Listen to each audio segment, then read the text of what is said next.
Very warm welcome to MDK toppers preparation. अस्सलाम वालेकुम students. जैसा कि आप सब जानते हैं कि हमारे फ्री डिस्कशंस का स्पीकिंग फेज स्टार्ट हो चुका है, तो आज हमारा फर्स्ट डिस्कशन लेक्चर है about physics covering the topic of force and motion. So without any delay let's move towards our first question. Question statement: when the two bodies collide elastically, when the quantity conserved is. हमने बताना है कि elastic collision में कौन सी quantity conserve होती है। सो आप screen पे चार क्वांटिटीज देख सकते हैं। ये चारों क्वांटिटीज इलास्टिक कोलिजन में कंजर्व होती हैं। सो प्रेजेंट केस में हमारा क्वेश्चन का आंसर है Charlie boat. Here is a point two remember कि इन इलास्टिक कोलिजन में मोमेंटम और ओवरऑल टोटल एनर्जी तो कंजर्व होगी, लेकिन total energy of the system is not conserved. Keep that in your mind. ऐसा question आ सकता है। तो total energy of the system is not conserved in elastic collision.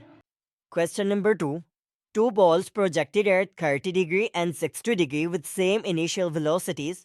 The ratio of their height is. You can see the formula of height in front of you. फॉर्मूले से हमें पता चल रहा है height is directly proportional to sin square theta. As we know, sin 30 is equals to half and sin 60 is equals to under root 3/2. इनकी values put की, 2 से कैंसिल हो गया, बाकी 1 अंडर रूट 3 बचेगा। अंडर रूट फिर 2 से कैंसिल हो जाएगा स्क्वायर से, और हमारे पास जो फाइनल आंसर है वो है 1/3 विच इज़ 1:3। हमारा करेक्ट ऑप्शन है beta option, 1:3। Question number 3: the ratio of magnitude of displacement and distance is. हमें पता है लीनियर मोशन में डिस्टेंस और डिस्प्लेसमेंट एक दूसरे के इक्वल होते हैं, जबकि नॉन लीनियर मोशन में हमेशा डिस्टेंस ज़्यादा होगा डिस्प्लेसमेंट से। अगर हम डिस्प्लेसमेंट और डिस्टेंस रेशो लेंगे तो ये या तो 1 के इक्वल आएगी, यानी यूनिटी के इक्वल आएगी, या फिर ये रेशो हमेशा यूनिटी से कम होगी, बड़ी नहीं हो सकती, क्योंकि डिस्टेंस ने हमेशा डिस्प्लेसमेंट से बड़ा होना है नॉन लीनियर मोशन में। सो हमारा करेक्ट ऑप्शन है यहाँ पर delta option. Question number 4: for two colliding balls, which condition is applicable for one-dimensional elastic collision? We know for elastic collision in one dimension, we assume such body which is non-rotating and smooth. ये दो conditions हैं elastic collision in one dimension की, तो हमारा question का answer है delta option, both A and B. Question number 5: an athlete completes one round of circular track in 40 seconds. What will be the displacement by him at the end of 1 minute, और 60 second भी हम कह सकते हैं 1 minute को। सो 40 seconds में athlete ने 1 round complete किया। At the end of 60 seconds या 1 मिनट एथलीट 1.5 राउंड कंप्लीट करेगा, और सर्कल के दूसरे एंड पे होगा, जैसा कि आप स्क्रीन पे डायग्राम देख रहे हैं। अब इस केस में जब हम डिस्प्लेसमेंट फाइंड करेंगे तो डिस्प्लेसमेंट डायमीटर के इक्वल आ जाएगी, r + r which is equals to 2r। हमारा करेक्ट ऑप्शन है beta option. Question number 6: a monkey is accelerating down a string whose braking strength is 2/3 of his weight. The minimum acceleration of the monkey should be. Statement में braking strength बताई गई है which is equals to tension and 2/3 of the weight.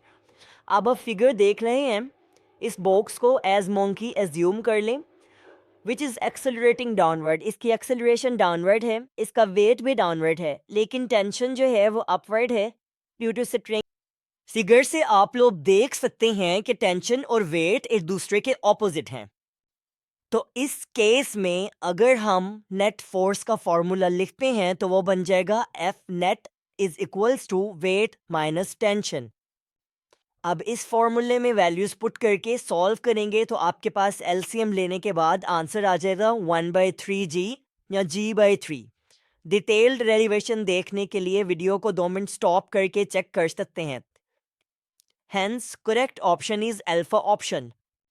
Question number 7: a force F produces an acceleration of 1 meter per second square in a body. The mass of the body. बहुत simple सा question है, Newton का second law of motion use करें। F is equals to ma and m is equals to F/a। इसने values put करें, solve करें। आपके सामने स्क्रीन पे सोल्यूशन नजर आ रहा है, हमारे पास आंसर आ जाएगा beta option. Question number 8: double derivative of displacement is equals to. इस क्वेश्चन को अगर हम मैथमेटिकली सॉल्व करें डबल डेरिवेटिव लेकर तो बहुत लंबी मैथमेटिकल इक्वेशन बन जाएगी जो कि मेडिकल स्टूडेंट्स के लिए नहीं है। सिंपली आपने याद रखना है कि अगर डिस्प्लेसमेंट का सिंगल डेरिवेटिव लें तो वो होगी वेलोसिटी। अगर वेलोसिटी का सिंपल डेरिवेटिव लेंगे, सिंगल डेरिवेटिव लेंगे तो वो हो जाएगी एक्सेलरेशन। यानी कि ये सब डिराइव कहाँ से हुए? डिस्प्लेसमेंट से। अगर हम डिस्प्लेसमेंट का डबल डेरिवेटिव लेते हैं तो बन जाएगी एक्सेलरेशन। सिंपल सा इसका आपने याद रखना है और इस क्वेश्चन का आंसर होगा एक्सेलरेशन। अगर यहाँ पूछा होता कि ट्रिपल डेरिवेटिव ऑफ डिस्प्लेसमेंट, फिर हमारे पास जर्क या जोल्ट आ जाएगा, ये प्लस पॉइंट है, याद रख लें। Question number 9. A force of 12 Newton gives an object an acceleration of 4 meter per second squared. The force required to give it an acceleration of 10 meter per second squared is. Statement से हमें पता चल रहा है कि हमने force और acceleration का रिलेशन देखना है, जो कि Newton second law of motion के मुताबिक force is directly proportional to acceleration. इसी से इक्वेशन ड्राइव करें, रेशियो लें, सॉल्व करें, आपके पास आंसर आ जाएगा 30। Question number 10. The time taken by a projectile to reach its maximum height. Projectile का वर्ड देखते ही आपके माइंड में टाइम ऑफ फ्लाइट का फॉर्मूला आया होगा, which is 2vi sin theta over g. लेकिन ये फॉर्मूला तो है ग्राउंड टू ग्राउंड। स्टेटमेंट में उन्होंने कहा है मैक्सिमम हाइट तक पहुंचने के लिए कितना टाइम लगेगा, तो जाहिर है जितना टाइम ग्राउंड टू ग्राउंड लगेगा उसका हाफ टाइम मैक्सिमम हाइट तक पहुंचने के लिए लगेगा। तो फॉर्मूले को अगर हम डिवाइडेड बाय 2 कर देंगे तो हमारे पास आ जाएगा vi sin theta over g, which is correct option in this case. Question number 11. Two balls are thrown at angle of theta and 90 minus theta with horizontal with same speed. The time taken by the projectile to reach its maximum height. Same formula जो हमने पिछले question में देखा वही formula यहाँ पर use होगा, क्योंकि हमारे पास स्टेटमेंट में सिर्फ थीटा की वैल्यू गिवन है, तो हम यहाँ से रिलेशन डिराइव कर लेंगे कि time is directly proportional to sine of theta. हम इन टाइम की और साइन थीटा की रेशियो लेंगे और इसको सॉल्व करेंगे। सोल्यूशन में आपको थोड़ा सा प्रॉब्लम आएगा कि साइन 90 माइनस थीटा को कैसे सॉल्व करें। तो ये ट्रिग्नोमेट्रिक रूल है कि 90 का एंगल हमेशा साइन को कॉस में और कॉस को साइन में चेंज कर देता है, इसलिए यहाँ पर sine 90 minus theta cos of theta में चेंज हो जाएगा। अब sine theta over cos theta की रेशो टैन थीटा के इक्वल होती है, सो हम इसको लिखेंगे टैन थीटा रेशो 1। तो करेक्ट ऑप्शन हमारे पास आ गया delta option. Question number 12. A baseball is thrown vertically into the air. The acceleration of the ball at the highest level. हमें पता है प्रोजेक्टाइल मोशन में वेलोसिटी के दो कंपोनेंट होते हैं, horizontal and vertical. Horizontal component क्योंकि पूरी मोशन में कांस्टेंट रहता है, इसीलिए हॉरिजॉन्टल कंपोनेंट की वजह से कोई एक्सेलरेशन नहीं होगी। वर्टिकल कंपोनेंट की वजह से एक्सेलरेशन होगी जो कि डाउनवर्ड होगी, acceleration due to gravity. Hence correct option is Charlie option. Question number 13. A racing car traveling with the constant acceleration increases its speed from 10 to 50 meter per second over a distance of 60 meter. How long does this take? हमने क्या find करना है? Time. अब इस question की statement को देखते ही हमारे माइंड में एक ही फॉर्मूला आता है, S is equals to VT। लेकिन ये फॉर्मूला यहाँ यूज़ नहीं होगा क्योंकि हमारी स्टेटमेंट में चेंज ऑफ वेलोसिटी गिवन है, जबकि S is equals to VT में वेलोसिटी का चेंज नहीं आता। तो हमें यहाँ ऐसा फॉर्मूला यूज़ करना है जिसमें चेंज ऑफ वेलोसिटी गिवन हो। ऐसा फॉर्मूला एक ही है हमारे पास, एक्सेलरेशन का फॉर्मूला, जो कि न्यूटन की first law of equation B है। तो हम क्या करेंगे कि एक्सेलरेशन वाला फॉर्मूला यूज़ करेंगे, लेकिन एक प्रॉब्लम है, हमारे पास तो एक्सेलरेशन गिवन ही नहीं। सो पहले हम एक्सेलरेशन फाइंड करेंगे न्यूटन की third law of motion use करके। जैसा कि आपके सामने डेरिवेशन आ रही है, आप इसे देख सकते हैं। पहले third law of motion use करके एक्सेलरेशन फाइंड करें, फिर first law of motion use करके टाइम फाइंड करें, आपके पास आंसर आ जाएगा 2 seconds, alpha option. Question number 14. A 7 kilogram bowling ball experiences a net force of 5 Newton. What will be its acceleration? दोबारा से फोर्स दे के एक्सेलरेशन पूछा है, Newton second law of motion use करें, F is equals to ma, values put करें, आपके पास answer आ जाएगा 0.71 मीटर पर second square, delta option. Question number 15. When the average velocity of a moving object is equal to its instantaneous velocity, then it is moving with. Simply uniform velocity की definition है, correct option is alpha option. Question number 16. A handball tossed vertically upward with the velocity of 19.6 meter per second. How high it will rise? हमने height बतानी है। हमें पता है height पर velocity क्या होती है, फाइनल वेलोसिटी जिसे हम कंसीडर करेंगे वो है 0। इनिशियल वेलोसिटी हमने उसे दी 19.6। अब कोई ऐसा फॉर्मूला या इक्वेशन यूज़ करेंगे जिसमें हमारे पास चेंज ऑफ वेलोसिटी भी हो और डिस्टेंस या हाइट भी हो।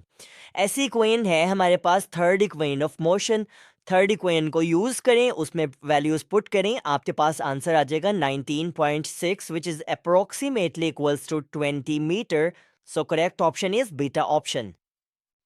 Question number 17. If we drop an object, its initial velocity is 0. How far it will fall in time p? Initial velocity 0 है, second point of motion use करें और values put करें, आपके पास एक आंसर आएगा 4.9 t स्क्वायर। अब इस question को जो आंसर है आपके पास, इसे आपने याद रखना है, ये एज अ शॉर्टकट भी हम यूज़ कर सकते हैं।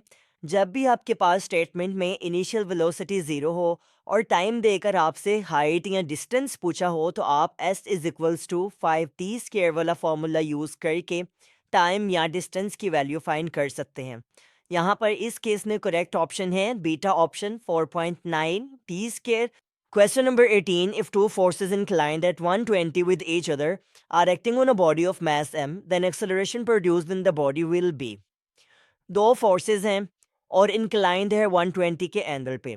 इस क्वेश्चन को हम मैथमेटिकली भी सॉल्व कर सकते हैं, लेकिन इससे पहले हम फिगर को देखते हुए इसका अंदाज़ा लगाते हैं। फिगर देखें, आपके पास दो फोर्सेस हैं 120 के एंगल। स्टेटमेंट में हमसे एक्सेलरेशन फाइंड करने के लिए कहा गया है, तो एक्सेलरेशन फाइंड करने के लिए पहले हम फोर्स फाइंड करेंगे, और फोर्स इस केस में हमने पहले एफ नेट फाइंड करना है या रिजल्टेंट फोर्स फाइंड करना है। रिजल्टेंट फाइंड करने के लिए दोनों फोर्सेस को हम कंपोनेंट्स में ब्रेक करेंगे। कंपोनेंट्स में ब्रेक करने के लिए सबसे पहले एक्स एक्सिस और वाई एक्सिस को ड्रा करें, उसके बाद कंपोनेंट्स में ब्रेक करें। आपको नज़र आ रही है सामने रेड कलर की लाइन जो कि वाई कंपोनेंट है, और ब्लू कलर की लाइन जो कि एक्स कंपोनेंट है, जिसकी वजह से एफ एक्स फोर्स लग रही है। अब देखें, क्योंकि वाई कंपोनेंट जो है वो इक्वल एंड ऑपोजिट हैं, इसलिए वाई कंपोनेंट्स एक दूसरे के साथ कैंसिल हो जाएंगे। ओवरऑल रिजल्टेंट फोर्स हमारे पास एक्स कंपोनेंट की वजह से लगेगी। As you can see, one f x is equals to half f and दूसरा f x is equals to half x, मतलब 2 एफ एक्स किसके इक्वल हो जाएगा, ओवरऑल एफ के इक्वल हो जाएगा। ठीक है, अब हमें पता है force is equals to M A, and यहाँ से अगर एक्सेलरेशन निकालें तो acceleration is equals to F over M. ये तो फिगर को देखते हुए हमने कर लिया क्वेश्चन सॉल्व, इस लिहाज से हमारे पास आ गया अल्फा आंसर। अब हम देखते हैं इसे मैथमेटिकली कैसे सॉल्व करेंगे, रिजल्टेंट का फॉर्मूला लगाकर। आ गया, बहुत सिंपल सा सॉल्यूशन है। हमारे पास दो फोर्सेस हैं जिनको फार्मूला में ए भी लिखा गया है, उनकी जगह हम एफ पुट करेंगे। इस सारे को क्वेश्चन को सॉल्व करेंगे, जैसे आपके सामने स्क्रीन पे सॉल्व है, वीडियो पास करके आप देख सकते हैं। तो हमारे पास रिजल्टेंट सॉल्व करने के बाद दोबारा एफ के इक्वल आ जाएगा, और फिर से हमारे पास एक्सेलरेशन एफ ओवर एम आ जाएगी। सो इस तरह फिर से हमारे पास आंसर आ गया अल्फा। Question number 19। स्टेटमेंट पढ़ें, डाटा लिखें, आपको अंदाज़ा हो जाएगा कि हमने कौन सा फार्मूला यूज़ करना है। पहले law of conservation of momentum का फार्मूला यूज़ होगा और हम वेलोसिटी फाइंड करेंगे। फिर काइनेटिक एनर्जी का फार्मूला यूज़ करके हम काइनेटिक एनर्जी फाइंड कर लेंगे। डेरिवेशन आपके सामने है, पूरा सोल्यूशन देखने के लिए वीडियो पॉज करके आप देख सकते हैं। Correct option is delta option. Question number 20। Which of following sector remain constant in projectile motion. तो क्वेश्चन जितना सिंपल है उतना ही आई कैचिंग भी है। आप में से बहुत से लोगों ने इसका करेक्ट ऑप्शन अल्फा मार्क किया है, लेकिन अगर हम नेक्स्ट ऑप्शंस को देखें तो हमें पता चलता है कि ए वाई जो है ग्रेविटेशनल एक्सेलरेशन के इक्वल होता है, जो कि पूरी मोशन में कांस्टेंट रहेगी, और ए एक्स वैसे ही 0 होगा पूरी मोशन में। सो ये तीनों वैल्यूज़ कांस्टेंट रहती हैं, तो करेक्ट ऑप्शन हमारे पास डेल्टा ऑप्शन है। मुझे उम्मीद है आपने डिस्कशन लेक्चर को एंजॉय किया होगा और काफ़ी नए कॉन्सेप्ट भी सीखे होंगे। अगर आप M D CAT free test session join करना चाहते हैं तो डिस्क्रिप्शन में लिंक गिवन है, आप वहाँ से ज्वाइन कर सकते हैं। तो मिलते हैं नेक्स्ट वीडियो में, तब तक के लिए अल्लाह हाफिज़।